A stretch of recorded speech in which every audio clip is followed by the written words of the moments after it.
Yes. You can go ahead and start reading. Yes. So the latest comment is from Manitya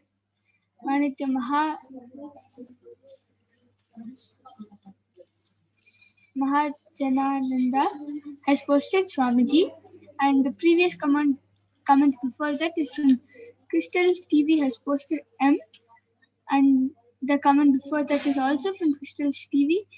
Um, the comment says Nithyanandam and a Namaste emoji, and there is another comment from Manitya Mahajanananda has posted Nithyanandam with an exclamatory mark. So beautiful. As all of you saw, Ma Kaladra was able to read the comments exactly on spot, and how she was able to read it rapid fire. Okay, ma'am, Maniti Mahajanananda has posted this. Crystal CV has posted this. How she was able to continue reading it so fluently. So I request all of you to continue posting your comments in the Kailasa's HDH Nithyananda YouTube channel. Continue posting. You can post anything you want: numbers, letters, emojis, shapes, pictures, anything you want, and words, sentences, anything. And Ma Kaladhara will be reading it out. You can even post medical terms and scientific terms so that Ma Kaladhara can read it out, which even makes it more foolproof. Because she's only a 15-year-old, she won't know all the medical terms and scientific terms. So if you post those, Ma Kaladhara will be able to read through her child. Another comment has come from Manitya Mahajanananda. She has posted wow with a yellow color emoji, with wow emoji, which the eyes are in circle, small circle, and the mouth is O.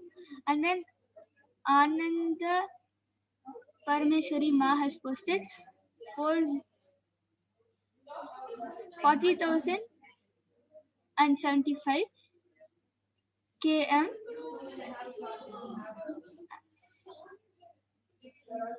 CIRCUMFERENCE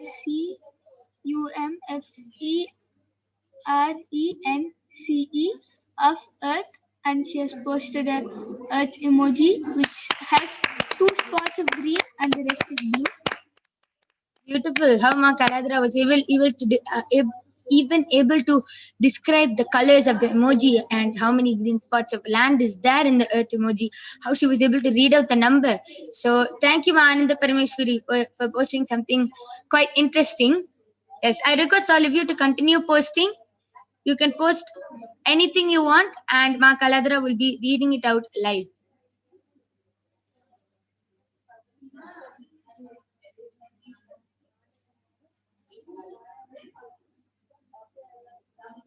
Okay, and now due to the interest of time, we'll be moving on to the next power, which is the power of body scanning. So now I'm going to be removing the eye band of Ma Kaladhara.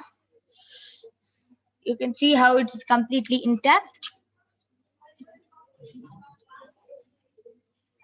Yes, and that was an extraordinary demonstration of the power of third eye. Amazing.